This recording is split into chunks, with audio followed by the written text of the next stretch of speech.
No pressure. I've been around college for a while, so I've been in plenty of situations like that all throughout my career, so it was no pressure. Were you glad that it was you or Nerlens? Were you glad that it was a guy like this who has been there before for a group that a lot of you haven't? Yeah, Julius is a veteran. He knows what he's doing when he's out on that court, and he sees the pressure, and he just knocked down the shots when we needed them. Can you talk about you got an 8-point lead, kind of give it away with some turnovers. How did you all regroup yourself in overtime and get it back together? It was over. It was behind us. It's definitely not the way we wanted to go out. We'd rather win in a better fashion, but things happen, and once it happened, we had to put it behind us. Couldn't let it affect us in overtime. Julius, you were on Turner a lot. What did you guys want to do with him today? How did you feel like you did? I feel like we did well. He got loose a few times and hit some big shots, but as far as all-around game, I think we did well. I think he shot a lot of shots to get his points. We put a lot of pressure on him. We wanted to force him left. That was our game plan. We thought he was a lot better going to his right than he was going to his left, so we wanted to shade his right hand and send him left. They were having a tough time scoring the first half. I think they shot 27%. Then they got going the second half. Were they doing anything different, or did you guys let up at all in that second half? I think at the beginning of the second half, they just came out throwing the punches first and kind of got in us and got us turning the ball over. But besides that, in the half court, I think they struggled to score, but, they scored a lot off transition and turnovers. Does that first half show what you guys are capable of defensively? Yeah, but, we're still trying to put a full game together and trying to find a way to stop teams from going on a run. Well, teams are going to go on a run, but we just got to find that way to stop the bleed. Nerlens, you only took one shot at Ole Miss, and today you seem much more offensive-minded. Well, how did that come about? It's just a different type of game, I need to step up offensively to keep us in this game a little bit, and I tried to just keep a good balance with it. I only took one shot last game. I took a few more, and I was more effective offensively. So, I wasn't going to stop taking shots. So. 50-52 on that possession. Just what happened on that possession, and did it feel good to you when you let it go? It was a broken play. Definitely wasn't what we was running. But, hey, it came down to it, and, I got a real good look at it. There wasn't nobody around me, and it felt good leaving my hand. So I felt like it was going in. It did go in. Julius, this is the most points you scored here. Did you feel it today? Did your jump shot feel good? I think I was just more aggressive. I've been passive a lot, and I think if I'm more aggressive, it not only helps me, but it helps my team more.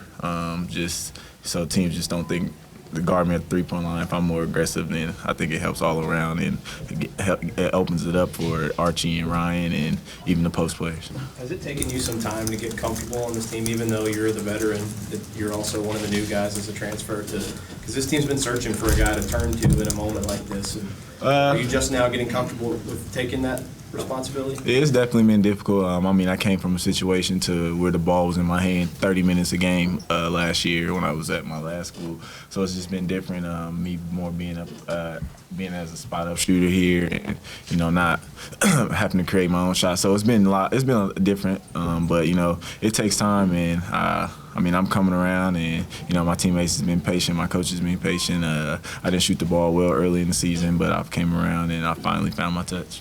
To back up that Ole Miss win with something else to make sure you didn't have some steps back? As a team? Mm-hmm. Oh, yeah. He just said we got to keep it going. We got to build on it. Because, there's a part of the season where we really want to break through and establish how we want to play and who we want to be in March. So, he emphasized that and kept us on our feet and just through practices and just made sure we was always staying focused. Everything's a dogfight.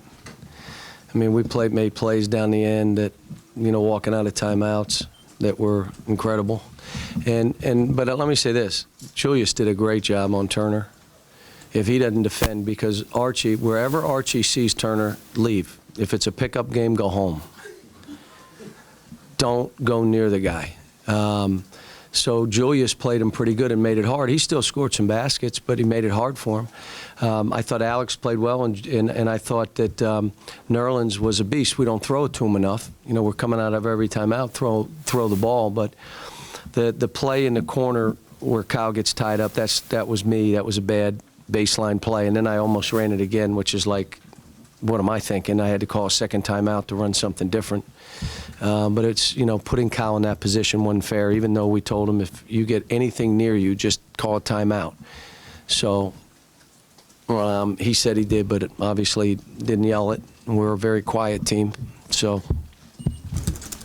Can you talk about Julius, the three he hit, made it, got it with the shot clock down, got it up to 8 points, and then hitting the free throws and over. Yeah, he did. Julius, without him, we don't win today. And, like I said, we are what we are, and we've showed signs of getting better. The biggest thing is when teams make runs at us, we just don't have a swagger about us. We have none. As a matter of fact, we almost look defeated. And that's all we've been talking about. I'm not even watching game tape with them. It has nothing to do with that.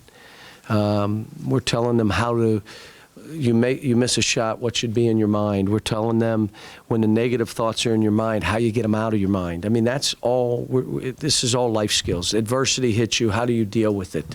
Got a bunch of 18 and 19-year-olds, and that's what they need more than basketball.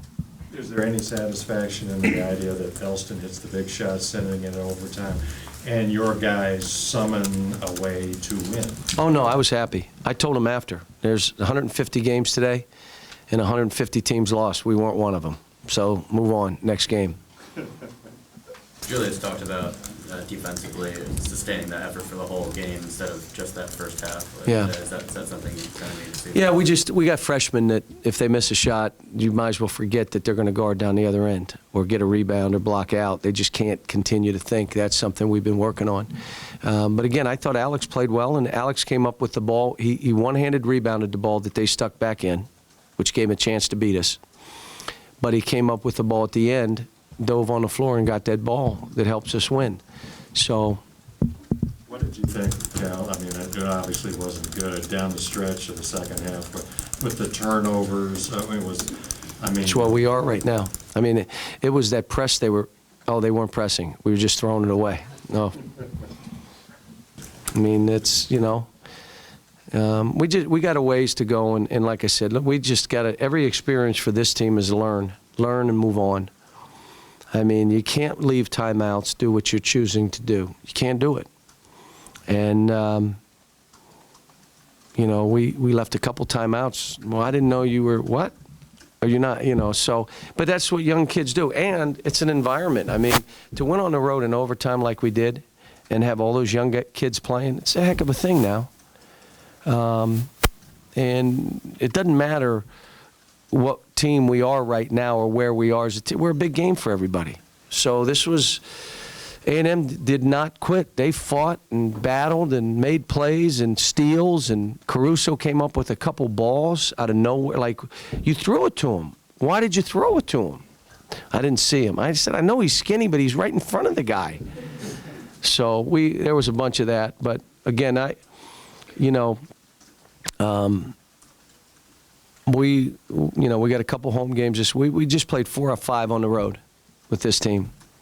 4 or 5 on the road. So we survived, and we survived without Willie playing much.